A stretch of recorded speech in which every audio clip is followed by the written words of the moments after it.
Welcome back everyone. গত পর্বে আমরা শিখেছিলাম কিভাবে কোড ব্লকস আমরা ডাউনলোড করব এবং সেটা সেট আপ করে নিব এবং একটু ইন্টারফেস সম্পর্কে আপনাদেরকে অর্থাৎ একটু ইন্টারফেস কোড ব্লকসের সেটা আপনাদেরকে দেখিয়েছিলাম এবং আজকের এই পর্বে আমরা শেখার চেষ্টা করব কিভাবে বেসিক্যালি একটা প্রোগ্রাম রান করতে হয়, অর্থাৎ কোড ব্লকস দিয়ে কিভাবে একটা প্রোগ্রাম রান করতে হয় এটাই আমরা দেখব।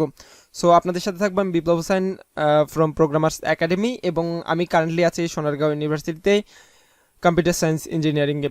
সো প্রথমে আমি কোড ব্লকসটা ওপেন করব। ওপেন করার জন্য কোড ব্লকস যে সফটওয়্যারটা রয়েছে আপনার কম্পিউটারে কিংবা ল্যাপটপে ইনস্টল করা রয়েছে, অথবা আপনি মোবাইলে যে অ্যাপস কিংবা যে ওয়েবসাইটটা ইউজ করছেন সেটা আপনি ওপেন করে নেবেন। ওপেন করে নেওয়ার পর যে যে প্রসেসগুলো আছে সেগুলো আমি আপনাদেরকে আস্তে আস্তে দেখাবো। এর মাঝখানে একটু কথা বলে নিতে চাই, আমাদের যে ফুল সিরিজটা আছে এটা প্লে লিস্ট আকারে আসবে। সো আপনারা অবশ্যই আমাদের চ্যানেলের প্লে লিস্টটা চেক করবেন, চেক করে সেখান থেকে প্রোগ্রামিং সি এর যে ফুল প্লেলিস্টটা আছে সেটা প্রথম থেকে শেষ অবধি দেখলে আপনি ইনশাল্লাহ একজন বেসিক থেকে অ্যাডভান্স লেভেলের প্রোগ্রামিং সি এর প্রোগ্রামার হয়ে যাবেন। সো আমি কোড ব্লকসটা ওপেন করলাম। এখান থেকে প্রথমে আমাদেরকে ফাইলে যেতে হবে, ফাইলে যাওয়ার পর নিউ দেন এমটি ফাইল গত পর্বে আমি দেখেছিলাম। তো তারপর আমরা কন্ট্রোল প্রেস করে মাউসের কার্সারটা উপরের দিকে একটু ঘোরালে আমাদের এটা বড় হয়ে আসবে ডিসপ্লেটা, তো আমরা ওইটা দেখতে পারবো। সো একটু আমি জাস্ট মানে বেসিক হিসাবে একটু জাস্ট আপনাদেরকে ইন্টারফেসটা পরিচয় করে দিই। উপরে দেখতে পাচ্ছেন আপনার প্রোগ্রামটার নাম এবং কোড ব্লকস যে সফটওয়্যারটা আমরা ইউজ করছি। আরও অনেক সফটওয়্যার রয়েছে ইউজ করার মতো, আপনারা ওগুলোও ইউজ করতে পারেন, বাট আমরা কোড ব্লকস ইউজ করবো, এটাই মোস্ট পপুলার পুরো ওয়ার্ল্ডের মধ্যে। So untitled 1। সো প্রথমে আমি এটা সেভ করে নেব, যেহেতু আনটাইটেল 1 আছে আপনি কিবোর্ড থেকে কন্ট্রোল শিফট এস প্রেস করে এটা সেভ করে নিতে পারেন। তাছাড়াও এখান থেকে ফাইলে ক্লিক করে ফাইল সেভ অ্যাস এখানে ক্লিক করবেন। ক্লিক করার পর আপনি ডেস্কটপ থেকে অথবা যে কোনো জায়গা থেকে আপনার ফাইলটা সিলেক্ট করে নেবেন। নেওয়ার পর আমাদেরকে আমাদের এটা যেহেতু ফার্স্ট প্রোগ্রাম তো বা প্রথম প্রোগ্রাম, তো আমরা এটা ফার্স্ট লিখতে পারি বা 01 লিখতে পারি, যে কোনো একটা লিখতে পারি। আমি 01 দিলাম, ডট দিয়ে সি দিবেন। প্রোগ্রামিং সি যেহেতু এটা আমাদের 01 বা আপনার প্রোগ্রামের যে কোনো নাম বা ডেমো দিতে পারি আমি ডেমো ডট সি, অর্থাৎ আপনি যেটাই লেখেন শেষে ডট সি ইউজ করবেন, ঠিক আছে। অনেক ক্ষেত্রে না ইউজ করলেও হয়, বিকজ এখনকার যে সফটওয়্যারগুলো আছে এগুলো অটোমেটিকলি ডট সি নিয়ে নেয়, অর্থাৎ এগুলো অনেক অ্যাডভান্স বর্তমানে সফটওয়্যারগুলো যেগুলো আপডেট আসছে। সো আমরা অবশ্যই ডট সি ইউজ করবো, কোনো কোনো সফটওয়্যারের ক্ষেত্রে ডট সি না লিখলে প্রোগ্রামটাই রান হয় না। সো আমাদেরকে অবশ্যই ডট সি লেখার অভ্যাস করতে হবে শুরু থেকে। তো এটা দিয়ে আমি সেভ দিলাম। সেভ দেওয়ার পর আমার এখানে দেখেন ডেমো ডট সি, অর্থাৎ আমার প্রোগ্রামের নাম চলে আসছে। সো এই যে আমি এই ড্যাশবোর্ডে লিখবো বা প্রোগ্রামটা লিখবো, এটা একটা মূলত আমাদের ড্যাশবোর্ড। এটা ড্যাশবোর্ড হিসেবে আমরা আপাতত চিনি, পরবর্তীতে আমরা বিস্তারিত বিষয়গুলো জানবো। এবং নিচে একটা লগ দেখা যাচ্ছে, এটা হচ্ছে লগস অ্যান্ড আদার্স। এখানে বিভিন্ন রকমের লিস্ট দেখতে পাচ্ছেন বা লেখা দেখতে পাচ্ছেন, বিল্ড লগ, তারপর বিল্ড মেসেজ, এখানে বিভিন্ন রকম by default build message select করা থাকে। সো এটা কিন্তু আপনার কিবোর্ড থেকে F2 প্রেস করলে আসবে, F2 প্রেস করলে চলে যাবে, তো F2 প্রেস করলে চলে যাবে, F2 প্রেস করলে আবার আসবে। সো আপনি এখান থেকে তারপরে এই যে বিল্ডে গিয়ে এখান থেকে বিল্ড লগস বা এই যে ভিউয়ে গিয়ে এখান থেকে বিল্ড লগস, এখান থেকে লগস, এই যে লগসটা এটা আপনি উঠাই দিতে পারবেন বা ভিউ থেকে আপনি আবার নিয়ে আসতে পারবেন কিন্তু। সো এটা ডিপেন্ড করবে যে আপনি আসলে রাখতে চান কিনা। আমি আপাতত রাখতে চাচ্ছি না, যেহেতু আমাদের স্ক্রিনটা আমি ফাঁকা দেখতে যাচ্ছি। সো আমি বড় করে নিয়েছি, এখন আমি প্রোগ্রাম লিখব। প্রোগ্রাম লেখার ক্ষেত্রে কিছু নির্দিষ্ট নিয়মকানুন রয়েছে। আমরা যেরকম হাত ধুতে গেলে কিংবা ভাত খেতে গেলে আমরা ধরে নিই আমরা হাত ধোবো, হাত ধোয়ার ক্ষেত্রে আমাদের পানির প্রয়োজন। হাত ধোয়া শুরু করার ক্ষেত্রে আমাদের হয়তো বা সাবান বা যে কোনো কিছু দিয়ে আপনি হাত ধুবেন, বাট আমাদের পানিটা লাগবেই।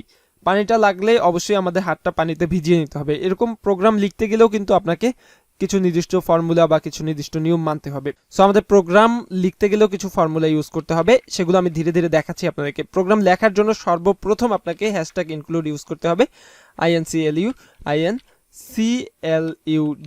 হ্যাশট্যাগ ইনক্লুড, তারপরে ইজ গ্রেটার দেন হচ্ছে লেস দেন, তার মাঝখানে stdio ডট এইচ এটা ইউজ করতে হবে, ঠিক আছে।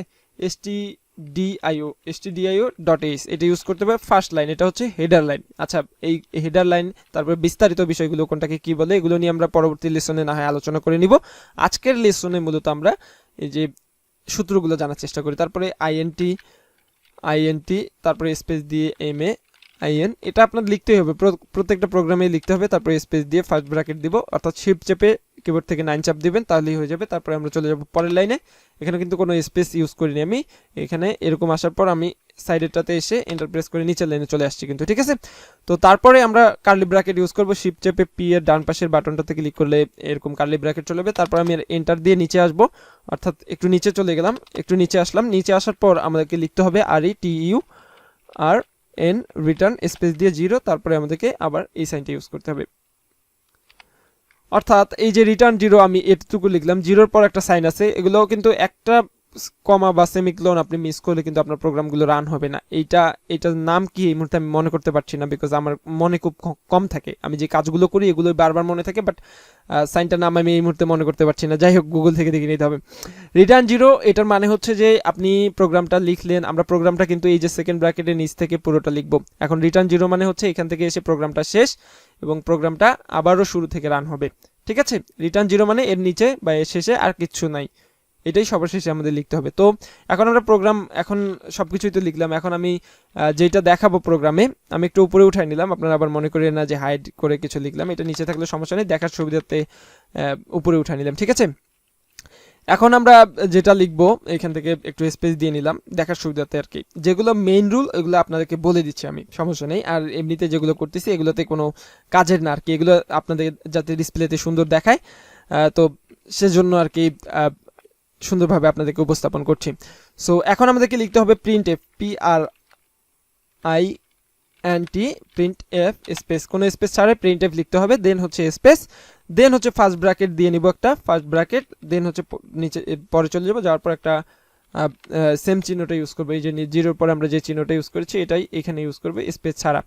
সো এই যে প্রিন্ট এফ এর প্রিন্ট মানে আমরা কি বুঝি, প্রিন্ট মানে হচ্ছে আমাদের কোনো কিছু প্রিন্ট হয়ে আসবে বা ডিসপ্লে করবে। এখানে প্রোগ্রামিং সিতে হচ্ছে প্রিন্ট এফ, এরপরে আমি প্রিন্ট এফ লেখার উদ্দেশ্য হচ্ছে আমার ডিসপ্লেতে যা আনবো সেটা প্রিন্ট এফ এর মাধ্যমে আমাকে দেখাতে হবে ডিসপ্লেতে। ঠিক আছে, তো এইটার মাঝখানে আমি ফার্স্ট ব্র্যাকেটের মাঝখানে এখানে একটা সাইন ইউজ করবো, একটাতে ক্লিক করে, অর্থাৎ এই যে আমার শিফটের উপরে যে ইয়াটা রয়েছে এটা শিফট প্রেস করে ওই বাটনটা, এটাতে হচ্ছে কমা ক্লোন ক্লোন যা কিছু আছে, এই সাইনটা এই মুহূর্তে আমার মনে পড়ছে না আসলে এই দুইটা সাইনের নাম, সো আমাকে গুগল করে জানতে হবে, পরবর্তী লেসনে ইনশাল্লাহ বলে দিব সাইনগুলোর নাম কি। সো যাই হোক, প্রিন্টএফ লিখে এই যে এখন এই যে আমার মাউস কার্সরটা যেখানে আছে এর মাঝখানে আমি যাই লিখবো তাই ডিসপ্লে হবে। সো আমরা যেহেতু প্রোগ্রামিং শিখছি তো আমাদের উচিত যে প্রোগ্রামারদেরকে একটু হ্যালো বলা। সো আমি HELLO হ্যালো প্রোগ্রামার্স লিখি। ঠিক আছে, PROGRAMERS। ঠিক আছে, হ্যালো প্রোগ্রামার্স লিখলাম। এই যে আমি যে হ্যালো প্রোগ্রামার্স লিখলাম, আপনারা এখন হ্যালো প্রোগ্রামার্স লিখে প্রোগ্রামারদেরকে হ্যালো জানাবেন। ঠিক আছে, সো এখন আমাদের কিন্তু প্রোগ্রামটা মোটামুটি লেখা শেষ, এখন এটা আমাদের রান করতে হবে। রান করার জন্য কি করতে হবে, এই যে এখান থেকে বিল্ডে ক্লিক করতে হবে, বিল্ডে ক্লিক করে বিল্ড অ্যান্ড রানে ক্লিক করতে হবে। ক্লিক করলে দেখবেন যে আমাদের প্রোগ্রামটা রান হয়ে গেছে। এইখানে দেখেন আমাদের হ্যালো প্রোগ্রামার্স লিখে একটা সিএমডি মেনু চলে আসছে, মেনুর উপরে আমাদেরকে দেখাচ্ছে হ্যালো প্রোগ্রামার্স, এখানে দেখাচ্ছে প্রসেস রিটার্নের 0, এই যে আমরা এখানে রিটার্ন 0 লিখেছিলাম এইটার কারণে কিন্তু প্রসেস রিটার্নের 0 দেখিয়েছে, এবং 0 এখানে দেখেছে এক্সিকিউশন টাইম 0.055 সেকেন্ড, অর্থাৎ 1 সেকেন্ডের কয়েকশো ভাগের হয়তো বা 100 ভাগের 5 ভাগ বা 5.5 বা এই ধরনের 1 সেকেন্ড 0.055 সেকেন্ডের মাধ্যমে আমার কম্পিউটার রান করেছে। এটা ডিপেন্ড করে আপনার কম্পিউটার সিপিইউ কত ভালো, আপনার গ্রাফিক্স কার্ড আছে কিনা, মানে গ্রাফিক্স কার্ডের হিসাবে এখানে টানবো না, গ্রাফিক্স কার্ড ছাড়াও আপনি প্রোগ্রাম লিখতে পারবেন, কোনো সমস্যা নেই। অর্থাৎ আপনার প্রোগ্রামিং এর সিপিইউ প্রসেসিং টাইমটা কতক্ষণ লেগেছে এটা। দেন হচ্ছে প্রেস এনি কি টু কন্টিনিউ, এখানে আমাদের কোনো কি দরকার নেই, আমরা কেটে দিলাম।